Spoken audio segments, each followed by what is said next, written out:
పెళ్ళయ్యి 3 ఏళ్లవుతుంది. లోకంలో ఏ ఆడది దొరకనట్టు ఈవిడ గారిని ప్రేమ వివాహం చేసుకున్నాడు నా కొడుకు. మా వంశం నిర్వీర్యమైపోతుందేమోనని ఆందోళన పడుతూ బతకాల్సొస్తోంది అంటూ అరుగు మీద కూర్చొని పక్కింటావిడతో కోడలి మీద ఉన్న అక్కస్సుని వెళ్ళబుచ్చుకుంటుంది శారద. ఏం చేస్తాం వదినా, అందరికీ పిల్లలు పుట్టే అదృష్టం ఉంటుందా ఏంటి? పోనీ నీ కొడుకు కోడలిద్దరికీ ఆసుపత్రికి తీసుకెళ్లి టెస్టులు చేయించకపోయావా? ఆ సంబడం కూడా అయ్యిందమ్మా. మావాడిలో ఏ లోపమూ లేదు. ఆవిడ గారికే ఏదో సమస్య ఉంది, మందులు వాడాలని డాక్టర్ చెప్పారు. ఎన్ని మందులు వాడితే మాత్రం ఏం లాభం? ఇలా మందులు వాడి వాడి అలసిపోయిన వాళ్ళు ఎంతోమంది ఉన్నారు. ఆశలొద్దుకోవడమే మంచిదని నాకు అనిపిస్తుంది శారదా వదిన. అది మా వంశానికి పిల్లల్ని కనిస్తుందన్న ఆశ నాకెప్పుడో చచ్చిపోయింది. ఏదో ఒకటి చేసి దాన్ని నా కొడుకు నుంచి విడదీసేయాలి. రూపాయి కట్నం లేకుండా పెళ్లి చేసుకున్నది కాక దానివల్ల నా కొడుకు నాన్న అనే పిలుపుకు కూడా దూరం కావాలా? అదేంటి వదినా అంత మాట అన్నావు? పిల్లలు పుట్టినంత మాత్రాన మొగుడు పెళ్ళాలు విడిపోతారా ఏంటి? విడిపోవాలి. వాళ్ళిద్దరినీ విడదీస్తేనే నాకు మనశ్శాంతి. లేదంటే జీవితాంతం ఉదయం లేవగానే ఆ గొడ్రాలి మొహం చూడాల్సి వస్తుంది. నా కొడుకు బతుకు ఇలా అయిపోయిందే అని బాధపడాల్సి వస్తుంది. ఇంకో దాన్ని తీసుకొస్తే మాత్రం పిల్లలు పుడతారని గ్యారెంటీ ఉందా ఏంటి? ఆ పిల్ల బతుకు నాశనం చేయడానికి కాకపోతే అని మనసులో తిట్టుకుని సుజాత అక్కడి నుంచి వెళ్ళిపోయింది. ఆ మాటలన్నీ వంటగదిలో ఉన్న రూప చెవిన పడతాయి. ఎదురుపడి గొడవపడేంత ధైర్యం లేక దేవుడు తనకిచ్చిన లోపానికి తనలో తానే కుమిలిపోయి కన్నీళ్లు పెట్టుకుంది. ఆ రోజు సాయంత్రం ఆమె భర్త ప్రకాష్ ఇంటికొచ్చాక తన గోడుని అతనికి చెప్పుకుంది. అబ్బా, మీ గొడవ ఎప్పుడూ ఉండేదే. మా అమ్మ మీద చాడీలు చెప్పకపోతే ఒక్కరోజు గడవదు నీకు. చిన్నప్పటి నుండి మా అమ్మ గీసిన గీత ఎప్పుడు దాటలేదు నేను. కానీ నీ విషయంలో ఆవిడెంత చెప్పినా వినకుండా పెళ్లి చేసుకున్నాను నిన్ను. నీ మీద ఇష్టం ఉండబట్టే కదా చేసుకున్నాను. మరి నేను నీకిచ్చే విలువ అర్థం చేసుకోకుండా చీటికి మాటికి పనికిమాలిన విషయాలు చెప్పి నా బుర్ర పాడు చేస్తావేంటి? అదేంటండి, ఆవిడ మన ఇద్దరిని విడిపోవాలని మాట్లాడుతున్నారు. నాకు బాధగా ఉండదా? పెద్దవాళ్ళు అలాగే ఏదో ఒకటి మాట్లాడుతూ ఉంటారు. ప్రతిదీ నా చెవి దాకా తీసుకురాకు నువ్వు. ఆవిడ బాధపడుతున్న దాంట్లో తప్పేముంది? ఓ బిడ్డ పుడితే ఎత్తుకుని ఆడించాలన్న ఆశ ఉంటుంది. అది తీరక అలా మాట్లాడుతుంది. రేపటి రోజు మనకసలు పిల్లలు పుట్టకపోతే ఆవిడ నన్ను వదిలేయమని మీతో చెప్తే మీరేం చేస్తారు? మా అమ్మలేం చెప్పదు. నువ్వు అనవసరంగా మా ఇద్దరికి గొడవలు పెట్టాలని చూడకు అని మాట దాటేసి తన పాటికి తాను నిద్రపోతాడు ప్రకాష్. భార్య మనసులో ఉన్న బాధ గురించి ఏమాత్రం పట్టించుకోలేదు. ఆమెలో దుఃఖం ఇంకా పెరిగిపోయింది. ప్రతిరోజు గుళ్ళ చుట్టూ తిరుగుతూ నోములు వ్రతాలు చేస్తూ కనబడిన చెట్టుకు పుట్టకు అన్నింటికీ మొక్కుతూ తనకు బిడ్డను ప్రసాదించమని వేడుకునేది రూప. ఆమె నోచిన నోముల ఫలితమో ఏమో కానీ కొంతకాలానికి రూప నెల తప్పుతుంది. ఆమె భర్త, మామగారు అందరూ సంతోషించారు. శారద మొహం మీద మాత్రం నెత్తురు చుక్కలేదు. దీనికి ఇక పిల్లలు పుట్టరు, వీళ్ళిద్దరూ విడిపోతారని చెప్పినందుకు మా పెదనాన్న వాళ్ళ అబ్బాయి తన కూతురి నా కొడుక్కిస్తానని చెప్పాడు. బోలెడంత కట్నం కూడా వచ్చేది. దరిద్రపు గొట్టుది నా ఇంటిని గబ్బిలం పట్టుకున్నట్టు పట్టుకుంది. ఇక ఈ బిడ్డ భూమి మీద పడితే దీని పాదం ఎప్పటికీ బయటపడదు. నాకు మనశ్శాంతి దొరకదు అనుకుంది లోపల. కొడుకు ఆఫీస్కి వెళ్ళిపోగానే ఇంట్లో ఉన్నవి లేనివి అన్ని పనులు చెప్పేది కోడలికి. ఏ రూపా, ఇదిగో ఈ బెడ్షీట్లు దుప్పట్లు మేడ మీదకి తీసుకెళ్ళి ఉతికేసేయి. అదేంటత్తయ్యా, పోయిన వారమే కదా ఉతికాను. ఉతికితే మళ్ళీ మురికవా? నాకు నీలాగా బట్టలు దుప్పట్లు నీట్గా లేకపోయినా వాడడం ఇష్టం ఉండదు. తీసుకెళ్ళి ఉతుక్కొనరా. అది కాదత్తయ్యా, ఇన్ని బట్టలు బకెట్లో తీసుకొని మేడ మీదకి ఎక్కడం దిగడం, పైగా దుప్పట్లు నీళ్ళలో వేస్తే చాలా బరువు ఉంటాయి. అంత బరువు లాగడం కడుపులో బిడ్డకు మంచిది కాదు కదా. అబ్బో, ఈవిడ గారు మాత్రమే కంటోంది బిడ్డని, మేమెవరం కనలేదా? సాకులు చెప్పడం మానేసి చెప్పిన పంచేయి అని దుప్పట్లు తన మొహాన విసిరింది శారద. అలా ప్రతిరోజు అవసరానికి మించి పనులు చెప్పి ఆమెను హింసిస్తుండేది. తన బాధను భర్తతో చెప్పుకున్నా అతను అర్థం చేసుకోడని నిరుత్సాహంలో మునిగిపోయిన రూప తన బిడ్డను కాపాడుకుంటూనే ఇంటి పనులు పూర్తి చేసేది. అలా ఆమెకు 8వ నెల వచ్చేస్తుంది. ఏవండి, ఎల్లుండి పక్కూర్లో అమ్మవారి జాతర జరుగుతుంది. నా కడుపు పండితే వెళ్ళి మొక్కు తీర్చుకుంటానని అనుకున్నాను. ఇద్దరం వెళ్దామండి. అబ్బా, ఏ ముహూర్తాన నెల తప్పావో కానీ ఆ గుడికి వెళ్దాం, ఈ గుడికి వెళ్దాం, పుట్ట దగ్గరికి వెళ్ళాలి, పాలు పొయ్యాలి, ఇలా ఏదో ఒకటి చెప్పి నన్ను విసిగిస్తూనే ఉన్నావు. ఏదో మీరు ప్రతి చోటకి నాతో వచ్చినట్టే. నేను రాకపోతే ఏంటి, మా అమ్మని తీసుకొని వెళ్ళొచ్చు కదా. ఆవిడ సరే సరే, ఇంతకు ముందు కంటే ఇంటి పనులు కాస్త ఎక్కువే చెప్తోంది నాకు. ఇంకా నాతో పాటు గుళ్ళకి గోపురాలకి వస్తుందా ఏమిటి? ఇదిగో రూప, మా అమ్మ గురించి వంకరగా మాట్లాడితే కడుపుతో ఉన్నావని కూడా చూడను. దవడ పగలగొడతాను, జాగ్రత్త. భర్త అలా అనేసరికి ఆమెకు చాలా బాధేస్తుంది. ఆమెలో ఒక అభద్రతా భావం మొదలైపోతుంది. ఇంతకు ముందు పిల్లలు పుట్టట్లేదని మాటలనేవాళ్ళు. ఇప్పుడు ఈ ఇంటికో బిడ్డనివ్వబోతున్నానని తెలిసి కూడా ఆవిడ కావాలనే నన్ను హింస పెడుతోంది. ఈయనేమో ఆవిడ చేష్టలని వెనకేసుకొస్తాడు. ఇలాంటి జీవితం కోసమా కన్నవాళ్ళని కూడా కాదనుకొని వచ్చాను. నా వల్ల వాళ్ళకు మిగిలిన గుండెకోత దేవుడు నాకు ఇలా విధిస్తున్నాడేమో అనుకుంది ఆమె. 2 రోజుల తర్వాత ఆమె తన మొక్కు చెల్లించుకోవడానికి జాతరకి బయలుదేరింది ఒంటరిగా. నిండు గర్భవతి. అక్కడ చూస్తే ఇసుక వేసినా రాలనంత జనం, పెద్ద పెద్ద క్యూ లైన్లు. ఎవరైనా తోడుంటే బాగుండేది. ఓ గంట సేపు నిలబడి అమ్మవారిని దర్శించుకోవడం కష్టం కాదు, కానీ జనాలు తోసుకుంటున్నారే, పొరపాటున కింద పడిపోతే నా బిడ్డ పరిస్థితి ఏంటి అని భయపడుతూనే లైన్లోకి వెళ్ళి నిలబడింది.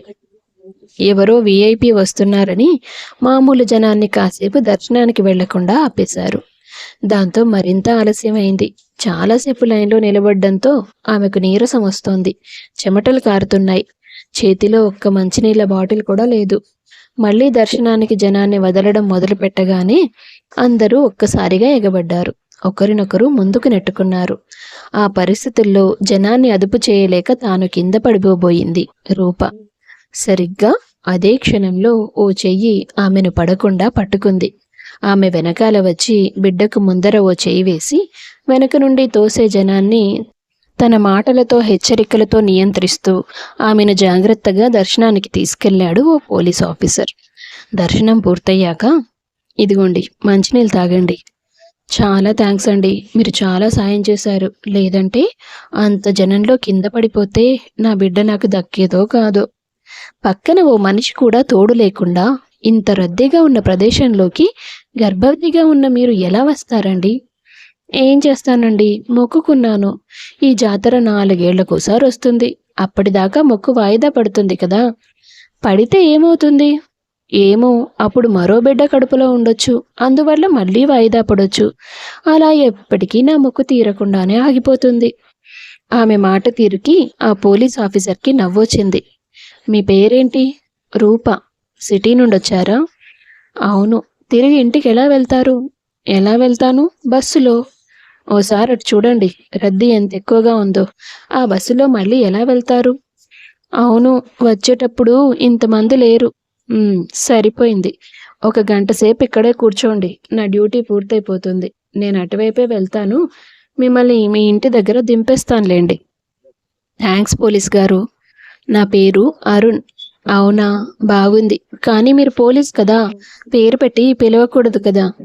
అలా అని ఎవరు చెప్పారు మీకు? పర్వాలేదు, నా పేరుతోనే పిలవండి. అలా అతను కాసేపటి తర్వాత రూపని పోలీస్ జీబ్లో ఎక్కించుకొని తన ఇంటి దాకా తీసుకెళ్తాడు. చాలా థ్యాంక్స్ అరుణ్ గారు, మీరు సాయం చేయకపోతే నేను ఇంటికి వచ్చేపాటికి ఏ వేళ ఏదో ఏమో అని అతనికి నమస్కారం చేసి గేటు తీసేలోపు శారద ఎదురొచ్చింది. ఏంటి పోలీస్ జీబ్లో వచ్చావు? బస్సులు చాలా రద్దీగా ఉన్నాయని ఈ పోలీస్ అతను సాయం చేశాడత్తయ్యా. శారదను చూసిన అరుణ్ వెనక్కి వచ్చి, నిండు గర్భవతిని అలా ఒంటరిగా బయటికెలా పంపిస్తారండి? ఈరోజు ఎంత ప్రమాదం తప్పిపోయిందో మీకు తెలుసా? ఇంట్లో ఇంతమండుండి ఏం లాభం? కడుపుతో ఉన్న మనిషిని జాగ్రత్తగా చూసుకోవాలి కదా. ఏ అబ్బాయి, నువ్వు పోలీస్ అయితే మాత్రం మా కుటుంబంలో విషయాల గురించి ఏది పడితే అది మాట్లాడొచ్చా? మేము ఎలా చూసుకుంటామన్నది మా ఇష్టం. మీ ఇష్టమా? అంటే తనకేదైనా జరుగుంటే అప్పుడు కూడా ఇలాగే మాట్లాడతారా? దాన్ని ఎవడు మొక్కుకోమన్నాడు? అడ్డమైన మొక్కులు. మళ్ళా దానికి నువ్వొక సపోర్టా? మీరు ఒక పోలీసుతో మాట్లాడుతున్నారు, అది గుర్తుపెట్టుకుని మాట్లాడండి. ఈరోజు కాస్తలో ప్రమాదం తప్పింది ఆవిడకి, లేదంటే ఏ పరిస్థితుల్లో ఇంటికి తీసుకురావాల్సి వచ్చేదో తెలీదు. ఒళ్ళు దగ్గర పెట్టుకొని ఆ మనిషిని జాగ్రత్తగా చూసుకోండి అని వార్నింగ్ ఇచ్చి వెళ్ళిపోయాడు అరుణ్. అతని మాటలకి శారదకొచ్చిన కోపానికి అతను వెళ్ళిపోగానే గేటు ముందే గొడవ చేయడం మొదలుపెట్టింది. అసలెవడేవాడు? వాడి జీబులో నువ్వెందుకొచ్చావు? అతనొక పోలీస్ అత్తయ్య. పోలీస్ అయితే ఇంటి దాకా వచ్చి దిగబెడతాడా? నాకు ఆరోగ్యం బాలేదని సాయం చేశాడు. అందులో తప్పేముంది? ఏ ఆ జాతరకి కడుపుతో ఉన్న వాళ్ళెవ్వరూ రాలేదా? వాళ్ళందరినీ ఇంటి దాకా తీసుకెళ్లి దిగబెడుతున్నాడా? మీలాగా 8 నెలల కడుపుతో ఉన్న కోడల్ని ఒంటరిగా వెళ్ళి మొక్కు తీర్చుకోమని ఎవ్వరూ అనరు. తోడుగా వస్తారు. ఏంటి ఎదురు సమాధానం చెప్తున్నావు? కడుపులో బిడ్డ పడేసరికి గర్వం తలకెక్కిందా? అసలు ఈ బిడ్డ మా ఇంటి వారసుడేనా? ఇలాగే ఆ మొక్కు ఈ మొక్కు అని గుళ్ళు గోపురాల చుట్టూ తిరిగినట్టు ఇంకెక్కడైనా చెడు తిరుగుళ్ళు తిరిగి మాది కాని బిడ్డని మాకు అంటగట్టాలని చూస్తున్నావా? శారద మాట్లాడిన మాటలకి రూపకి ఆవేశం ఆగలేదు. అత్తగారన్న విషయం కూడా మర్చిపోయి వీధిలో జనమంతా చూస్తుండగా శారద చెంప పగలగొట్టింది. ఇన్నాళ్ళు నువ్వెంత హింసిస్తున్నా నా భర్త కోసం నేను ఇక్కడ సహిస్తూ బతుకుతున్నాను. పుట్టింటి వాళ్ళ ఆదరణ ఎలాగో లేదు. నా కుటుంబానికి నేను ఎందుకు దూరం కావాలని అన్నీ భరిస్తూ వస్తున్నాను. అంతేకాని నా బిడ్డ పుట్టుక మీద మచ్చ వేయాలని చూస్తే మాత్రం నిన్ను నిలువున పాతరేస్తాను అంటూ వార్నింగ్ ఇచ్చింది. సరిగ్గా అదే సమయానికి ప్రకాష్ అక్కడికి రావడం రూప దురదృష్టం అయ్యింది. తన తల్లిని కొట్టడం కళ్ళారా చూసిన అతను పరుగు పరుగున వచ్చి నిండు చూలాలని నలుగురిలో కొట్టి అవమానించాడు. తన తల్లి కాళ్ల మీద పడి క్షమాపణలు కోరమని షరతు విధిస్తాడు. మీరు నన్నెన్నైనా కొట్టండి, చంపేయండి, కానీ నా బిడ్డ గురించి తప్పుగా మాట్లాడితే మాత్రం నేనెవరి గురించి ఆలోచించను. ఆవిడెంత అసహ్యంగా మాట్లాడిందో వినలేదా మీరు? మా అమ్మ అనడం కాదు, నేనే అంటున్నాను. ఇంట్లో వాళ్ళం మేమే నీకు తోడుగా రాలేదు. వాడెవడో నిన్ను అక్కడి నుంచి జీబులో ఒక్కదాన్నే ఎందుకు తీసుకొచ్చాడు? అంటే వాడితో నీకు ఎన్నాళ్ల పరిచయం ఉండి ఉంటుందో ఏమో అంటూ నీచంగా మాట్లాడడం మొదలుపెట్టాడు ప్రకాష్.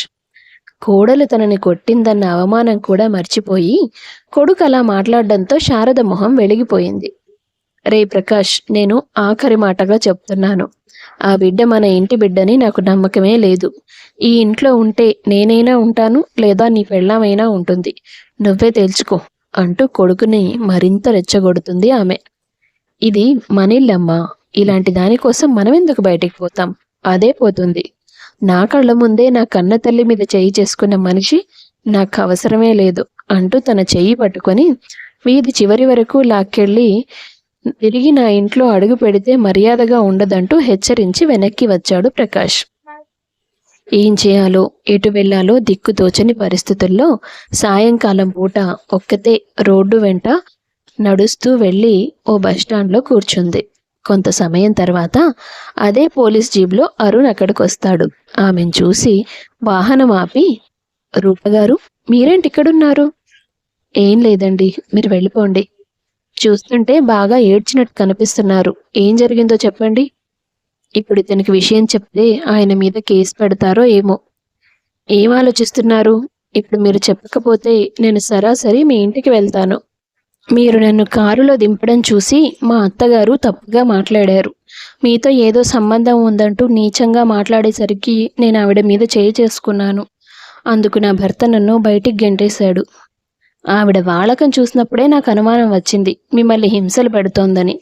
వదండి, ఇప్పుడే వెళ్ళి వాళ్ళ సంగతి తేల్చేద్దాం.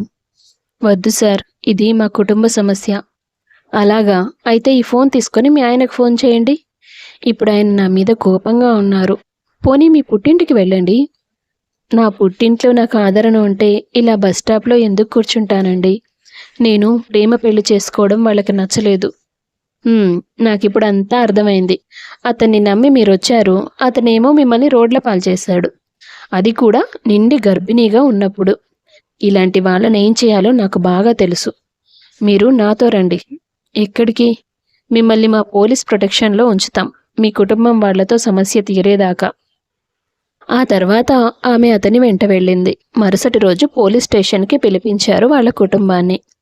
చూడండి సార్, ఆమె నా భార్య కావచ్చు, కానీ తన ప్రవర్తన అస్సలు బాగోదు. ప్రతిదీ తనకు నచ్చినట్టే జరగాలంటుంది. నేను తనతో విసిగిపోయాను. ఇక తిరిగి నా జీవితంలోకి తీసుకెళ్లాలనుకోవట్లేదు. నేను తనకి విడాకులు ఇవ్వడానికి నిర్ణయించుకున్నాను అన్నాడు ప్రకాష్. మరి ఆమె కడుపులో ఉన్న బిడ్డ సంగతి ఏంటండి?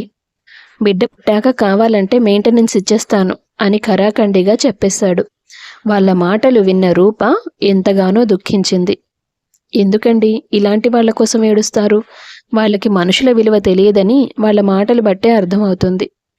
మీరన్నది నిజమే. కానీ నేనిప్పుడు ఎక్కడికని వెళ్తాను? ఎలా బ్రతుకుతాను? ఈ బిడ్డ రేపు ప్రపంచంలోకొచ్చాక వాణ్ణెలా పెంచుతాను? బిడ్డ పుట్టే వరకు మీరిక్కడుండడానికి నేను పర్మిషన్ తీసుకుంటాను.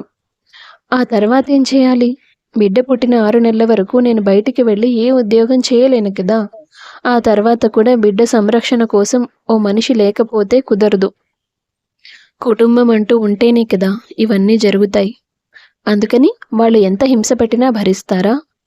వాళ్ళెంత హింస పెట్టినా నిజంగానే నేను భరించేదాన్ని. కానీ నా బిడ్డ పుట్టుక మీదే నింద వేశారు. అదే మాటని మీరు కేసు పెట్టండి. అప్పుడే మీకు న్యాయం జరుగుతుంది. నాకు కావాల్సింది న్యాయం కాదండి, మనశ్శాంతి. కోర్టుకు వెళ్ళి ఈ బిడ్డ తన బిడ్డ అని నేను నిరూపించవచ్చు. కానీ అతని ప్రేమనైతే మా బిడ్డకు అందివ్వలేను కదా. అయితే ఏం చేస్తారు? నేను ఎక్కడికైనా దూరంగా వెళ్ళిపోతానండి. నాకు చేయడానికి ఏదైనా పనిప్పించండి. మీరు విడాకులు తీసుకోబోతున్నారు కదా, ఆ తర్వాత ఎలాగో మీకు మెయింటెనెన్స్ ఇవ్వాల్సి వస్తుంది. వద్దండి, నాకు వాడి డబ్బు వద్దు, వాడి ప్రస్తావనే వద్దు.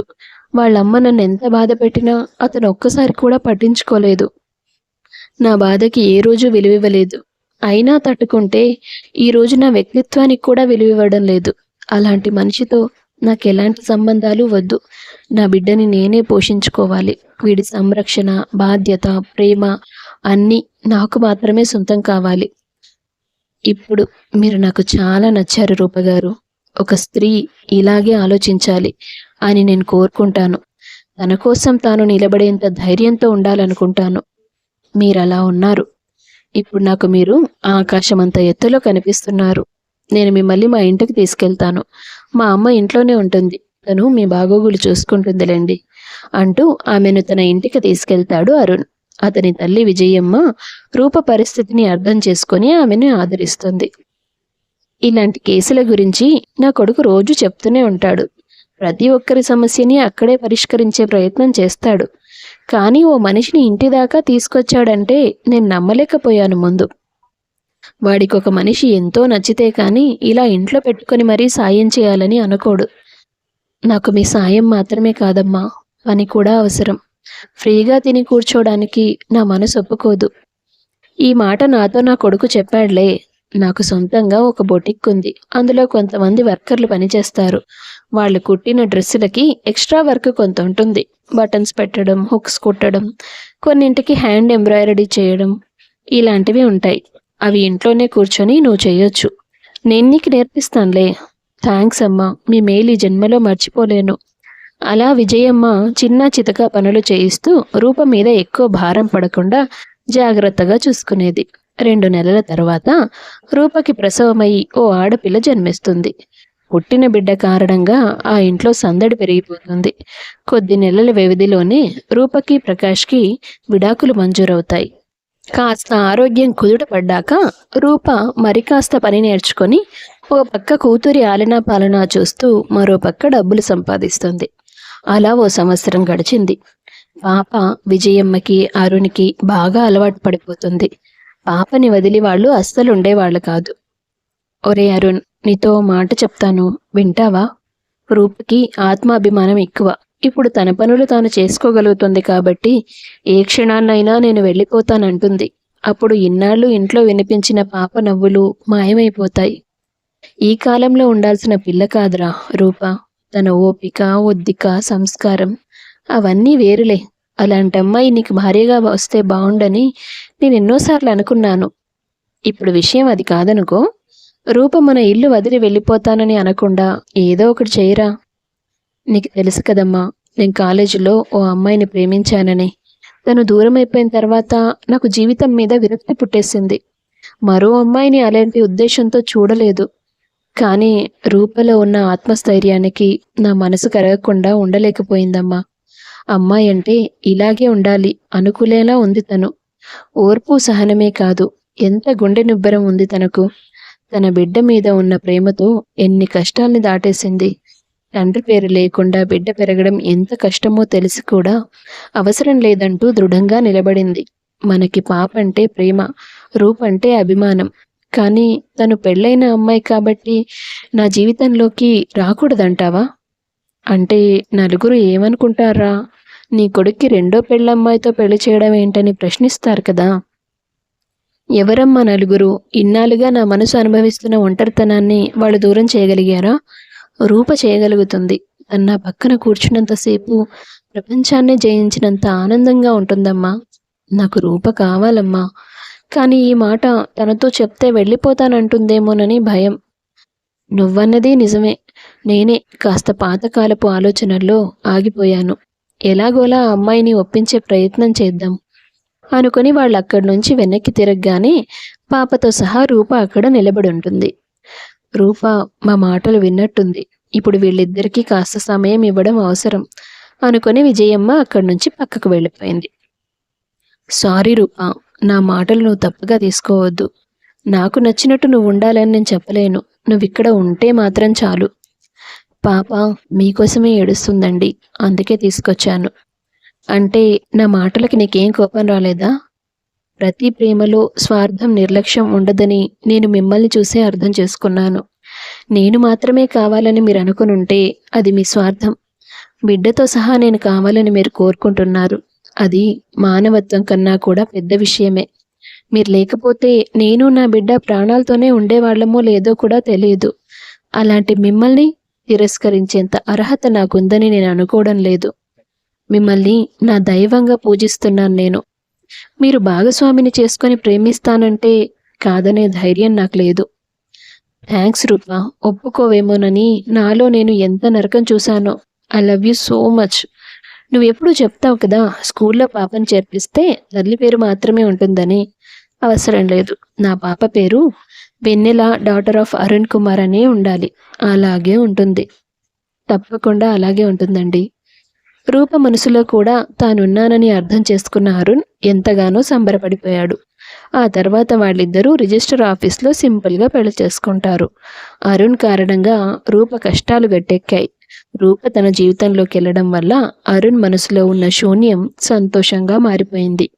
ఏ మజిలీ ఎక్కడికి చేరాలో ఆ దేవుడికి తెలుసని అందుకే అంటారేమో. కథ నచ్చితే వీడియో లైక్ చేసి షేర్ చేయండి. తప్పకుండా ఛానల్ను సబ్స్క్రైబ్ చేసుకోండి. మీ అభిప్రాయాన్ని కామెంట్స్ రూపంలో తెలియపరచండి. అందరికీ ధన్యవాదాలు.